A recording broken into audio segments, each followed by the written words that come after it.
950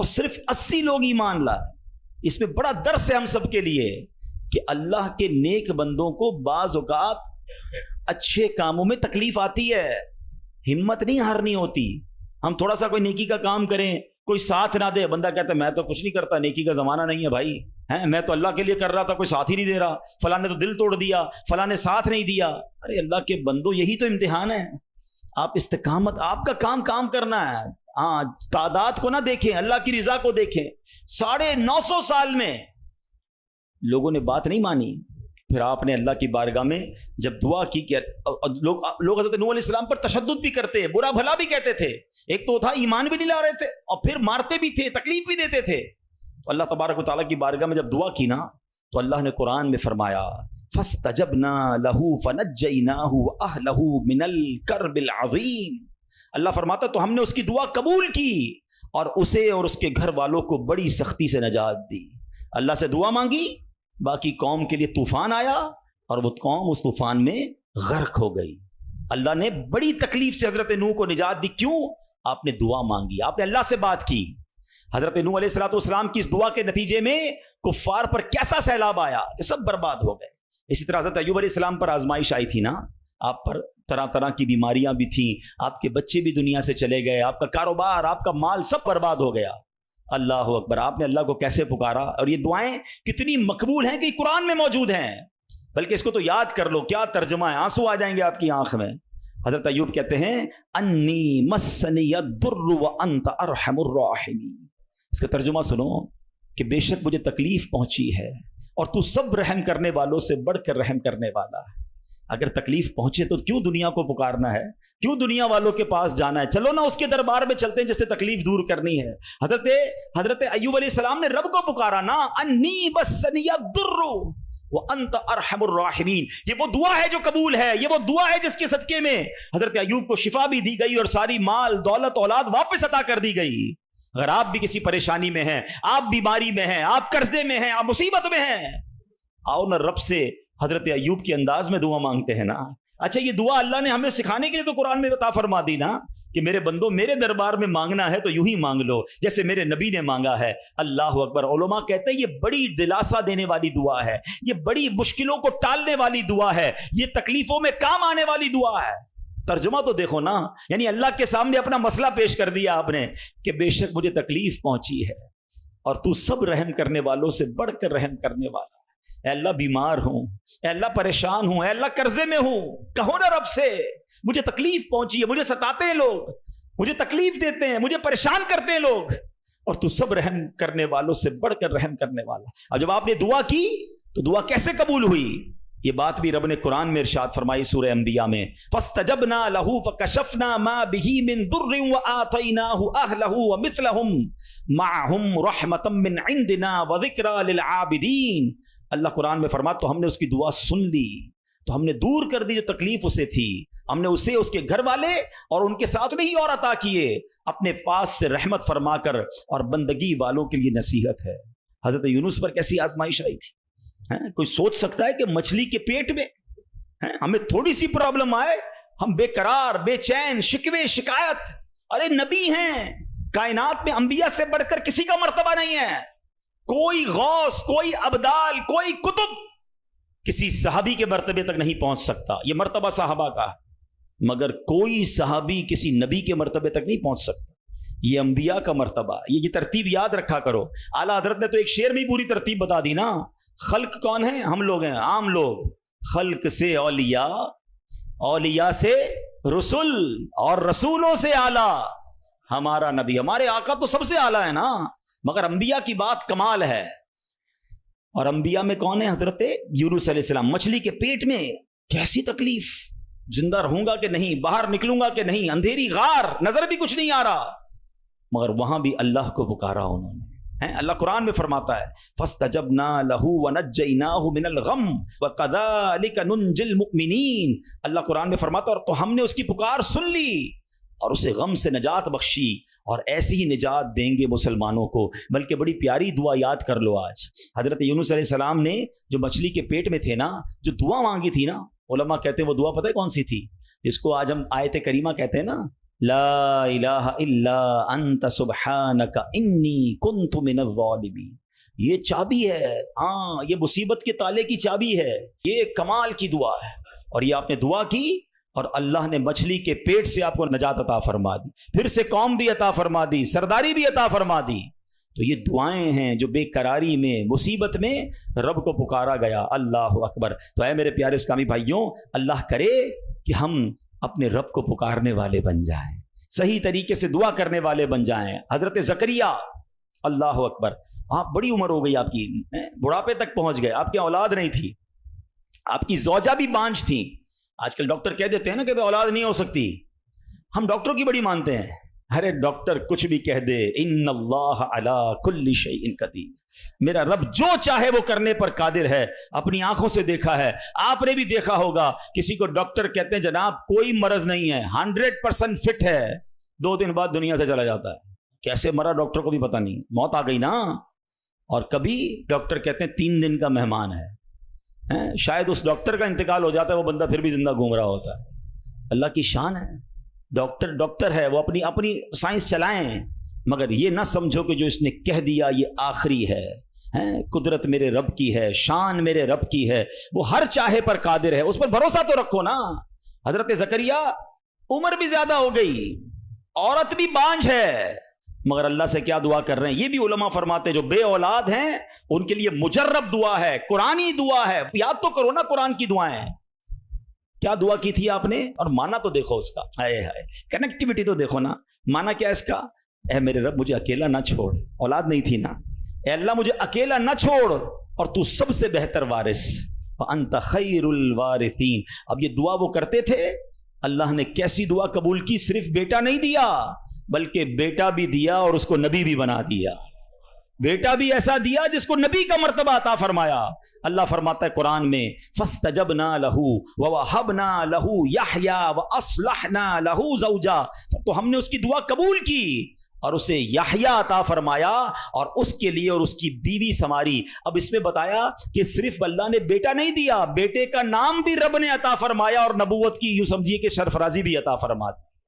یہ ہے دعا، مگر دعا دل سے، توجہ اللہ، کنیکٹیوٹی کے ساتھ. پھر دیکھو کیسے کام بنتے ہیں، پھر دیکھو کیسے مصیبت ٹلتی ہیں. اللہ پاک خود فرماتا ہے وَيَدْعُونَنَا رَغَبًا وَرَهَبًا وَكَانُوا لَنَا خَاشِعِينَ، اور ہمیں پکارتے تھے امید اور خوف سے، اور ہمارے حضور گر گڑاتے ہیں. پتہ چلا کہ گر گڑانا، توجہ کے ساتھ، خوف بھی ہو امید بھی ہو، پھر یہ کام بن جاتے ہیں. ذرا دیکھو نا میرے پیارے اسلامی بھائیوں، ہماری زندگی میں کتنے مسائل ہیں. کبھی کبھی ہمارے معاملات بڑے اٹک جاتے ہیں. اب کسی کو پیسوں کی ضرورت ہے، قرضے کی ضرورت ہے، اب جناب سارے دروازے بند ہو جاتے ہیں. اور اب کسی بھائی سے امید بندہ لگاتا ہے، آخری وقت میں وہ بھی منع کر دیتا ہے. سیٹھ صاحب پر نظر پڑتی ہے، وہ بھی معذرت کر لیتے ہیں. دوست احباب سے پوچھتے ہیں، وہ بھی جواب نہیں دیتے ہیں. سب دروازے بند ہیں، کوئی امید باقی نہیں بچتی. بندہ مایوسی کی طرف جانے لگتا ہے. مگر جب سب دروازے بند ہو جائیں تو ایک امید باقی رہتی ہے، ایک دروازہ اس وقت بھی باقی رہتا ہے. اللہ اکبر. بادشاہ کے دروازے بند ہو جاتے ہیں مگر میرے رب کریم کا دروازہ کبھی بند نہیں ہوتا. لوگ ساتھ چھوڑ دیتے ہیں، بھائی بھائی سے دامن چھڑاتا ہے، لیکن اللہ پاک اپنے بندوں کو مایوس نہیں کرتا، بلکہ یہ تو ایسا دروازہ ہے کہ نیکوکار آئے تو بھی نوازا جاتا ہے، گناہگار آئے تو اسے بھی نواز دیا جاتا ہے.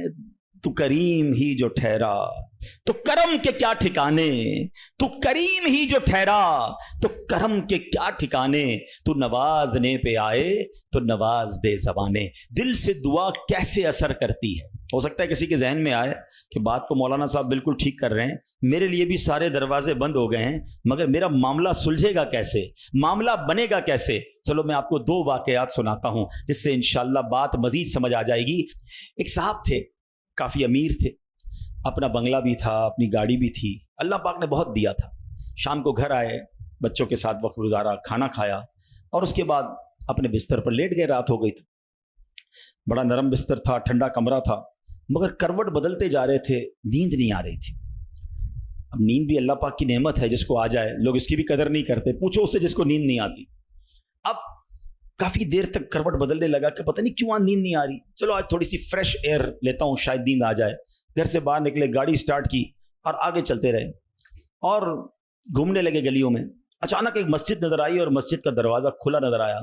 کہ چلو یار ایسے ہی گھوم رہا ہوں, ذرا مسجد کے اندر چلا جاتا ہوں, وضو کر کے کچھ 2 رکعت نفل پڑھ لیتا ہوں. مسجد کے باہر گاڑی پارک کی, وضو کیا, مسجد کے اندر داخل ہوئے. تو جیسے ہی مسجد کے اندر گئے پوری مسجد خالی, مگر ہلکی ہلکی کہیں سے رونے کی آواز آ رہی. رات کو اس وقت کون ہے مسجد میں اور کیوں رو رہا ہے؟ تو دیکھا کہ ایک کونے میں ایک غریب آدمی اللہ کی بارگاہ میں ہاتھ اٹھائے رو رہا ہے اور روتے روتے اللہ کی بارگاہ میں عرض کر رہا ہے کہ اے اللہ, میری بیٹی بیمار ہے, ڈاکٹر نے آپریشن کا کہا ہے, مجھ غریب کے پاس پیسے نہیں ہیں, کہاں سے لاؤں؟ اے رب کریم, تو ہی اسباب بنانے والا ہے, مجھ غریب کی حالت زار پر رحم فرما. اس امیر شخص کو سمجھ آ گیا مجھے نیند کیوں نہیں آ رہی تھی, مجھے کہیں بھیجا گیا ہے, میں ڈھونڈتے ڈھونڈتے اسی کے لیے آیا ہوں.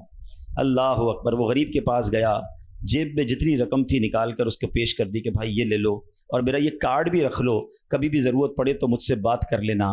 اس غریب شخص بھی کیسا خوددار تھا, اس نے کارڈ واپس دیا کہ مجھے ایڈریس کی ضرورت نہیں ہے, میرے پاس ایک ایڈریس موجود ہے. تو کون سا ایڈریس موجود ہے؟ بولو یہ ایڈریس ہے نا, اللہ کی بارگاہ میں آیا, اس نے تمہیں بھیج دیا, جب دوبارہ ضرورت پڑے گی تو بھی اسی کی بارگاہ میں آ جاؤں گا. سارے دروازے بند ہو جائیں, میرے کریم کا دروازہ کھلا ہوتا ہے. ہمارا پرابلم ہے ہم جاتے ہی نہیں اس کے پاس. اچھا اپنا ایک چھوٹا سا ٹیسٹ لے لو نا, تاکہ اندازہ ہو جائے گا آپ کو. کبھی بھی آپ کو بیماری ہو, پیٹ میں درد ہو, سر میں درد ہو, پاؤں میں درد ہو, چوٹ لگ جائے, پہلے کون یاد آتا ہے؟ ڈاکٹر. ڈاکٹر کے پاس چلو, یار بڑا درد ہے, کسی کو معلوم کرو کیسے علاج ہوگا, دوائی. میں نہیں کہتا ڈاکٹر کے پاس نہیں جانا چاہیے, لیکن پہلے ہمیں اللہ یاد آنا چاہیے. اے اللہ تو شفا دینے والا ہے, کرم کر دے مالک. کاروبار میں نقصان ہوا, فیملی میں پرابلم ہوا, واٹ ایور پرابلم, سب سے پہلے ہمیں دنیا والے, سورس ہیں, وکیل, پولیس, یہ یاد آتے ہیں. ہونا یہ چاہیے کہ ہمیں خالق کے اسباب کی طرف لو لگانی چاہیے, پہلے اللہ کریم کو پکارنا چاہیے. اسباب اختیار کرنا منع نہیں, مگر اسباب کے چکر میں, اس دنیا کے چکر میں ہم بھول گئے اسے کہ جو حل کرنے والا ہے, جو مشکلیں دور کرنے والا ہے, جو اولاد دینے والا ہے, جو مصیبت ٹالنے والا ہے. ہم اس کی طرف جاتے ہی نہیں ہیں. پورا دن دفتروں کے دھکے کھاتے ہیں, مگر 2 رکعت پڑھ کر اس کی بارگاہ میں سر نہیں جھکاتے. دیکھو اللہ کیسے کام بناتا ہے. ایک اور واقعہ سنو. ایک بہت مشہور ڈاکٹر تھا, میں نے واقعہ کتاب میں پڑھا. مثال کے طور پہ اس کا نام ڈاکٹر احمد تھا. ساری زندگی اس نے بڑے آپریشن کیے, اس کا بڑا نام تھا. اب حکومت نے اعلان کیا کہ اس کو گولڈ میڈل دینا ہے, لائف ٹائم اچیومنٹ ایوارڈ.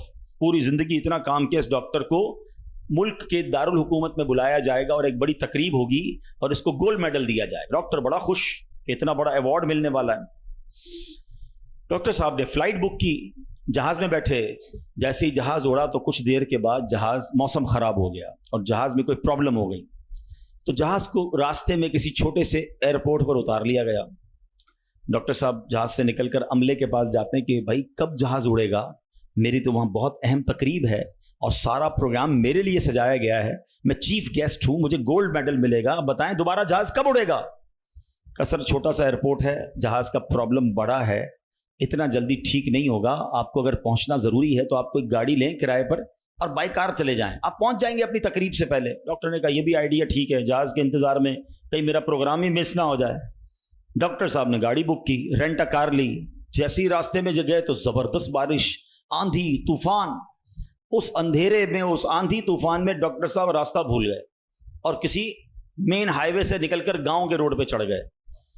بہت دیر تک راستے میں, اب بھوک بھی لگ رہی, کھانا بھی نہیں کھایا, اندھیرا گپ, بارش ہو رہی ہے.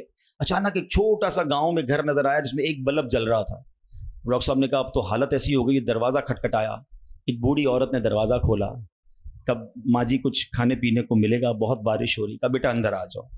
وہ اندر چلا گیا. ماں جی نے بڑی محبت سے اسے پانی بھی دیا, کچھ کھانے کو بھی دیا. تھوڑی سانس میں آئی تو ڈاکٹر نے دیکھا کہ برابر پہ بستر پر ایک نوجوان لیٹا ہوا تھا. کہا ماں جی یہ کون ہے؟ کہا بیٹا میرا بیٹا ہے. کیا ہو گیا ایسے؟ کہا اس کو بہت بڑی بیماری ہے. ماں جی علاج کیوں نہیں کرواتی؟ ماں جی کہتی میں نے گاؤں کے ڈاکٹر کو دکھایا ہے, ڈاکٹر کہتے ہیں ہمارے وطن میں ایک ہی ڈاکٹر ہے جس کا نام ڈاکٹر احمد ہے, وہی اس کا علاج کر سکتا ہے. مگر بیٹا میں غریب ماں ہوں, میں اپنے بیٹے کو کہاں سے ڈاکٹر احمد کے پاس لے جاؤں؟ نہ پیسے ہیں نہ کرایہ ہے، بس روز اللہ سے دعا کرتی ہوں، اے اللہ تو کارساز ہے، میرے بیٹے کو شفا دے دے یا ڈاکٹر احمد کے پاس پہنچا دے۔ ڈاکٹر احمد رونے لگا، کہتا ہے ماں جی میں ہی ڈاکٹر احمد ہوں اور اللہ نے مجھے تیرے گھر پہ بھیج دیا ہے۔ جہاز کا خراب ہونا، چھوٹے ایئرپورٹ پر اترنا، رینٹ کار لینا، راستہ بھول جانا، کسی اور گھر پہ نہ رکنا، اسی جھونپڑی کے کنارے پر رکنا اور اس گھر میں جانا اور اس مریض کا علاج کرنا، اب بھی نہیں مانو گے؟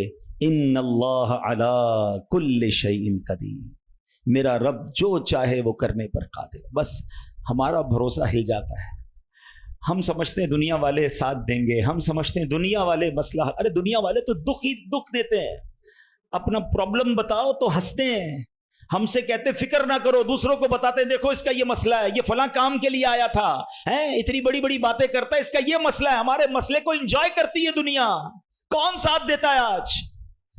مگر جو ہمارے عیبوں پر پردہ ڈالنے والا، جو ہمیں بچپن سے لے کر آج تک نوازنے والا، جو ہمارے گناہ ہونے کے باوجود ہمیں عطا کرنے والا ہے، وہ ہمارا رب کریم ہے۔ ارے جو ہماری ماں سے زیادہ ہمیں چاہنے والا ہے، ہم اسے کیوں نہیں پکارتے؟ اس کی طرف توجہ کیوں نہیں کرتے؟ حالانکہ اس کی رحمت تو اس کے دروازے کھلے ہوئے ہیں، وہ تو دینا چاہتا ہے، مگر کاش جو توجہ ریکوائرڈ ہے، جو دل سے دعا مانگنا ہے، وہ اللہ مجھے اور آپ کو نصیب فرما دے، اور پھر اللہ کو پکارے نا۔ میں نے کہا نا گناہ گاروں کا بھی وہ رب ہے، وہ نیکوں کا رب تو ہے، وہ گناہ گاروں کو کیسے نوازتا ہے۔ ایک اور واقعہ سنو، عیون الحکایات، یہ بڑی پیاری کتاب ہے مکتبۃ المدینہ سے، اگر آپ اسے لیں گے تو اس میں بڑی زبردست واقعات موجود ہیں۔ ماجرا یہ ہے کہ حضرت بکر بن عبداللہ فرماتے ہیں کہ پچھلی قوموں میں ایک بہت سرکش، غیر مسلم اور ظالم بادشاہ تھا، وہ اللہ پاک کی نافرمانی میں حد سے بڑا ہوا تھا۔ ایک مرتبہ ایک جنگ میں بادشاہ کو گرفتار کر لیا گیا۔ اب اتنا ظالم تھا کہ جنہوں نے گرفتار کیا تھا انہوں نے کہا اب اس ظالم بادشاہ کو تو تڑپا تڑپا کے مارنا ہے۔ طے یہ پایا کہ اس کو ایسا کرو کہ تانبے کی ایک دیگ میں ڈالتے ہیں اور اس کو اونچی جگہ پر لٹکاتے ہیں اور نیچے آگ جلاتے ہیں تاکہ یہ جل بھون کر مر جائے۔ ایسے ہی کیا گیا، تانبے کی دیگ بنائی گئی، نیچے آگ لگا دی گئی۔ اب آہستہ آہستہ جو ہے وہ دیگ گرم ہوئی، بادشاہ کی حالت خراب، پوری دیگ گرم ہو جائے تو جسم جھلسنے لگا۔ اس نے پہلے تو جھوٹے خداؤں کو پکارا، مگر جس ساری زندگی جن کے آگے پیشانی رگڑی تھی انہوں نے کیا جواب دینا تھا؟ کسی نے کوئی جواب نہیں دیا، کوئی مدد نہیں آئی۔ اللہ اکبر، اب جب سب امیدیں ٹوٹ گئی نا، سب اس کو پتہ چل گیا کہ اب میرا آخری وقت آ گیا، اب میں گیا، اب میں مارا جاؤں گا۔ تو اب یہ بادشاہ جو تھا مسلمان نہیں تھا، اس نے مسلمانوں کے رب یعنی خداوند قدوس کو پکارنا شروع کر دیا۔ وہ کہتا ہے یا اللہ، یا رحمان، یا رحیم مدد فرما دے، اور بلند آواز سے لا الہ الا اللہ پڑھنا شروع کر دیا۔ اب بادشاہ نے اس مشکل گھڑی میں اللہ سے توبہ بھی کی کہ اللہ مجھے معاف کر دے اور بس مجھے بچا لے، اب میں تیری عبادت کروں گا، اب تک جو کیا مجھے معاف کر دے۔ بلند آواز سے لا الہ الا اللہ، اس دیگ میں بیٹھا ہوا ہے، نیچے آگ لگی ہوئی ہے۔ دیکھو کریم نے اس کی پکار کیسے سنی کہ بارش برسنا شروع ہو گئی۔ جیسے بارش برسی تو وہ آگ بجھ گئی، تو وہ گرمی تو آلموسٹ ختم ہو گئی، لیکن پھر اتنی تیز ہوا چلی کہ وہ دیگ رسیاں توڑا کر دیگ ہی اڑنے لگی۔ اچھا وہ بادشاہ لا الہ الا اللہ، لا الہ الا اللہ کی آوازیں بلند کر رہا ہے اور دیگ اڑ رہی ہے۔ اب دیگ اڑتے اڑتے اڑتے غیر مسلم قوم کا جو قبیلہ تھا وہاں جا کے گر گئی۔ اب جب وہاں گئی تو لوگ حیران کہ یہ کیسی دیگ ہے جو اڑتے ہوئے آ رہی ہے، اور اس میں ایک بندہ بیٹھا ہوا ہے وہ لا الہ الا اللہ، لا الہ الا اللہ پڑھ رہا ہے۔ تو جب وہ غیر مسلم قریب آئے تو اس بادشاہ نے باہر نکل کر اپنا واقعہ سنایا کہ سنو، میں غیر مسلم تھا، اپنے اللہ کے سوا جھوٹے خداؤں کی پوجا کرتا تھا، میں نے کلمہ پڑھا، اللہ نے اس مصیبت سے نکال دیا اور مجھے یہاں پہنچا دیا، پورا گاؤں کلمہ پڑھ کر مسلمان ہو گیا۔ اللہ کی جو نا قدرت کے نظارے ہیں، اللہ ایسے نکالتا ہے بندے کو کہ سمجھ بھی نہیں آتی۔ بات وہی ہے کہ دل سے اسے پکارنا ہے، مگر دل سے گڑ گڑا کر توجہ کے ساتھ، فوکس کے ساتھ، پھر دیکھو آپ کی مشکلیں کیسے ٹل جاتی ہیں۔ تو اللہ کرے کہ ہم پیارے آقا علیہ الصلوۃ والسلام کی سنت پر عمل کرنے والے بن جائیں۔ ایک بار خود نبی پاک کے ساتھ بڑا حیران کن واقعہ پیش آیا۔ یہ 3 ہجری غزوہ غطفان کا موقع تھا۔ پیارے آقا علیہ الصلوۃ والسلام صحابہ کرام کو لے کر سفر پر روانہ ہوئے۔ ایک مقام پر پڑاؤ کیا تو صحابہ کرام کچھ فاصلے پر ٹھہرے اور نبی پاک علیہ الصلوۃ والسلام اکیلے ایک درخت کے نیچے تشریف فرما ہو گئے۔ غیر مسلم جو ہر وقت نبی پاک کو